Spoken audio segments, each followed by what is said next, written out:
Ladies and gentlemen, welcome back to another SLA video. Guys, I apologize. Last 2 days I have not been active because I was out of town on vacation with my family and I'm back home.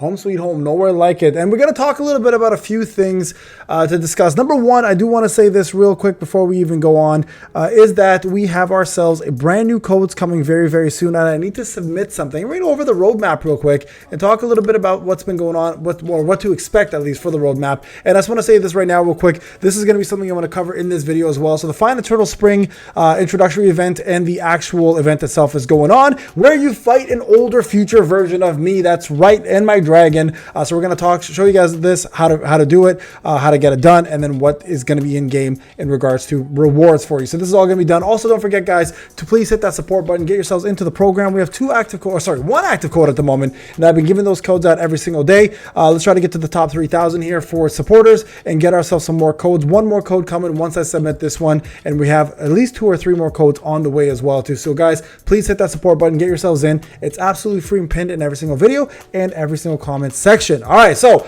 let's go over the event first, and we're going to go over the roadmap next. Now, I want to talk about a bit about the roadmap because I think it's important.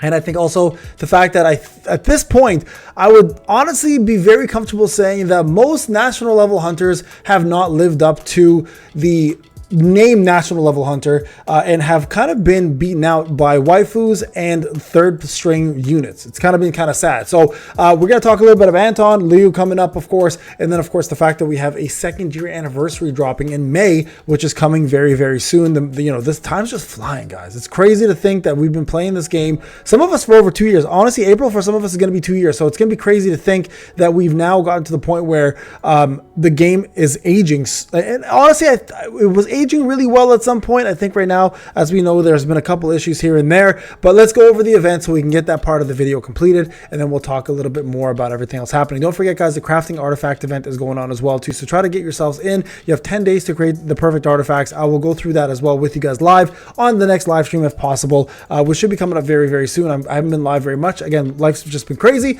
but we'll get to that soon as well too. Okay, so here's the Fine Eternal Spring event. You guys know what's been going on. So Knights Amongst Blossom, you guys need to get this max rep. Super easy to do. Just keep awarding gifts to these guys, and eventually you just max it out. And once you max it out, they'll give you guys pretty decent rewards like shadow energies, etc. Right? So try to get that done. It's again, you can probably complete this by the time it's over. How many more days we got? We don't have too many more days, but I think it's almost there. I already maxed out Akari's, and then of course we have the other event going on here, which is Instructor Hin's research event, and then Here, There, Everywhere Spring Gate. Remember, this is once a week. This is the go as fast as you can mode, where you have it resets in 3 days. You guys can get yourself some more keys. But this is the one that I want to talk about, Instructor Hin's research achievement. And plus, don't forget event rewards, guys, for completing the story mode. Make sure you finish that as well too. Super easy to get crystals or essence stones. So here you guys go. This is the boss fight. The main thing that's annoying with this, I'll be honest with you guys, is the fact that you kind of have to use a wind and water units combined for these stages. Once you get to these harder modes,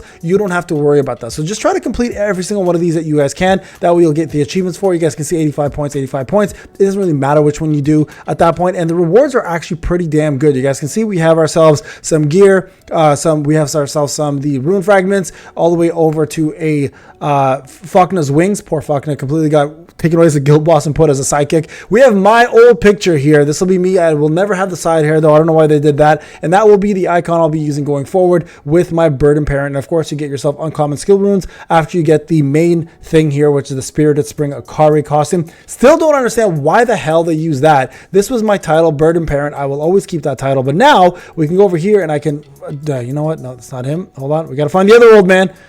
Where are we at? Let me just find him real quick. There he is.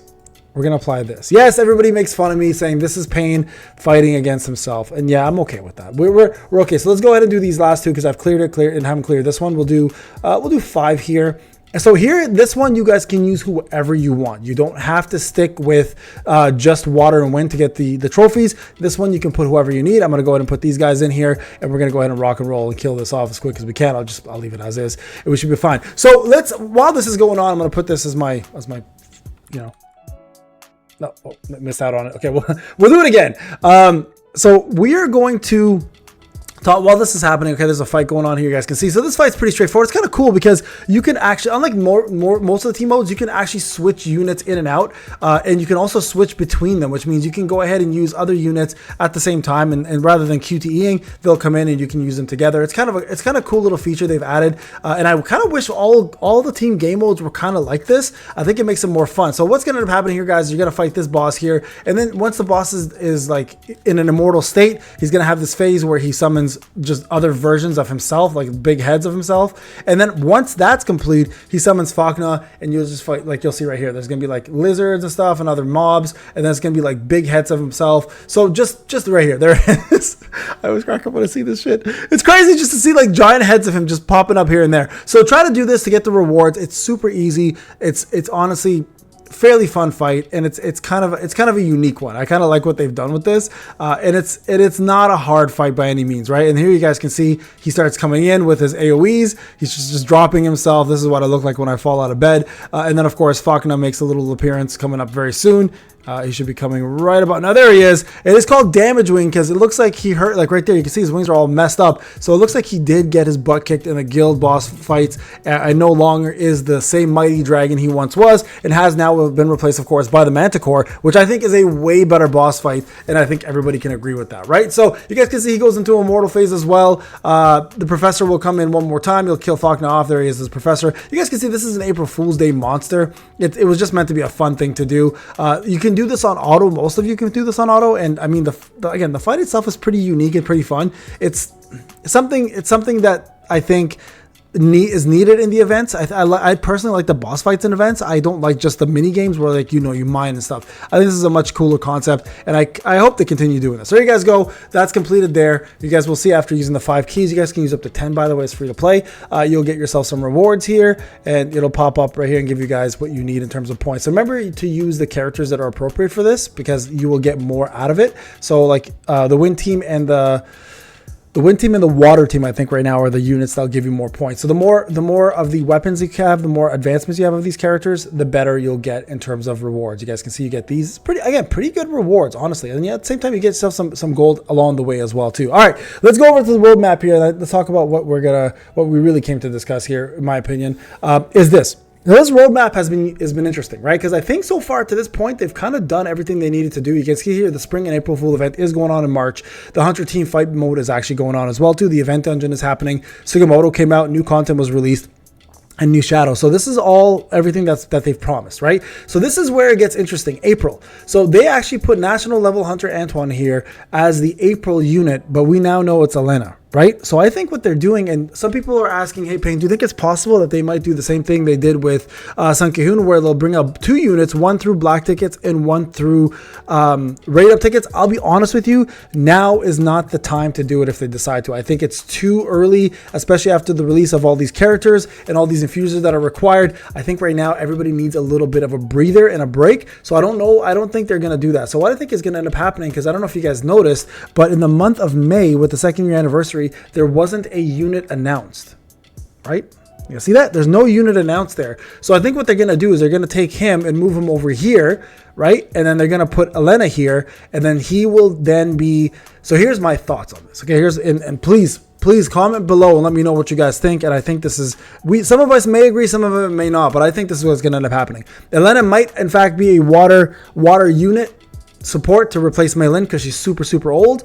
And I think Antoine is going to be the light infuser, and then we're going to see the second national level hunter come out in Liu. He's going to be the light DPS, the new light DPS. Now, if they do this, I'm telling you now, it's going to mess a lot of us up because it's going to be very costly. Many people are saving for Liu as a unit, as a DPS, but I'm not going to lie, if you don't have an infuser on your team, it doesn't matter how good the DPS is, you're just not going to do well. Infusers are currently carrying the game in terms of damage, and the more you invest in an infuser, the better your team will do. Doesn't matter if it's old units or new units. In my opinion, I think whoever the infuser is between the two is going to be the more important one. So if Antoine is the infuser, I think everybody needs to really consider going for him instead, because the infuser, again, is the game-changing unit, and it makes everybody else shine, not just one unit, right? It makes everybody shine. So I think that's what's going to end up happening here, and I think that Elena here is is the replacement for him.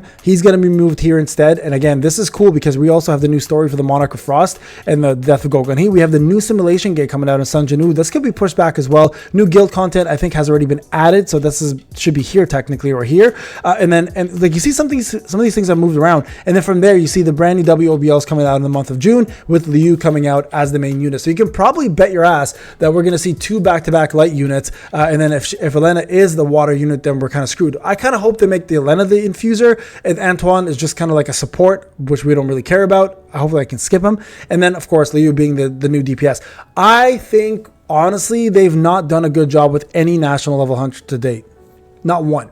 Not one has really come out as the top unit, except for Thomas for the limited short time that he was there. Christopher Reed is unfortunate for an infuser. He's probably the worst one in the game.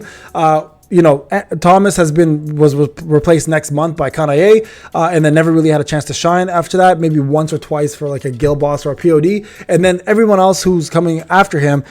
Like if it's Antoine and Liu, we really need to step it up. If they don't make these national level hunters worth it, then I personally don't care if they're national level hunters anymore. I just want to summon for units that matter in terms of the meta, and that's what I want to play because I want to increase my damage, finish content. But for those people who are really, really excited for him, may feel a little bit disappointed if people don't step up. I think Liu is really going to be the biggest draw for bringing people back into the game and also people staying in the game. If they've messed him up, I think it's going to be one of the biggest mistakes they're going to make. And I think a lot of people will either quit or just leave. Right? People who won't even join if he sucks. So a lot is riding on his shoulders as a character, and a lot is riding on the devs to make sure that he comes out as the top tier unit for damage in the game, period. Bar none. He needs to be the best unit in the game for people to really care about him and for people to really care about investing their time and efforts into playing this game further. If not, then I can see a lot of people quitting and being upset, and then we're back to square one, which is trying to get more players to join for good reason. All right, guys, thank you so much for watching. Let me know what you think. I'll see you guys in the next one. Take care.